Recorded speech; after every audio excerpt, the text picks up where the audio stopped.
नमस्कार, आपण पाहत आहात सतर्क इंडिया न्यूज। पाटण येथे दोन्ही गटात जोरदार घोषणाबाजी व राडा। पोलीस व दोन्ही गटाच्या कार्यकर्त्यांमध्ये बाचाबाची झाल्याने काही काळ वातावरण तणावपूर्ण। आज पाटण येथे शिवसेना उद्धव बाळासाहेब ठाकरे गटाच्या वतीने मोर्चा काढण्यात आला होता। याला प्रत्युत्तर देण्यासाठी नामदार शंभूराज देसाई गटाच्या वतीनेही प्रतिमोर्चा काढण्यात आल्याने पाटणमध्ये प्रचंड तणावाचे वातावरण निर्माण झाले होते। यावेळी दोन्ही गटात जोरदार घोषणाबाजी व राडा झाला व पोलीस व दोन्ही गटाच्या कार्यकर्त्यांमध्ये बाचाबाची झाल्याने काही काळ वातावरण तणावपूर्ण बनले होते। मात्र पोलिसांच्या हस्तक्षेपामुळे वातावरण निवळले। या दिवशी दिवसभर पाटण शहरात मोठा पोलीस बंदोबस्त तैनात करण्यात आला होता।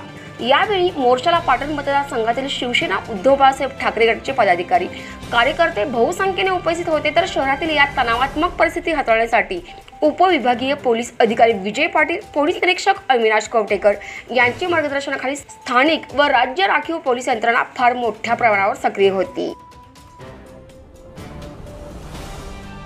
आणि या महत्त्वपूर्ण अपडेटसाठी पाटण तालुका प्रतिनिधी नितीन खैरमोडेसह सतर्क इंडिया न्यूज संतोष जगदाळे। पाहत राहा सतर्क इंडिया न्यूज, प्रत्येक पाऊल दक्षतेच।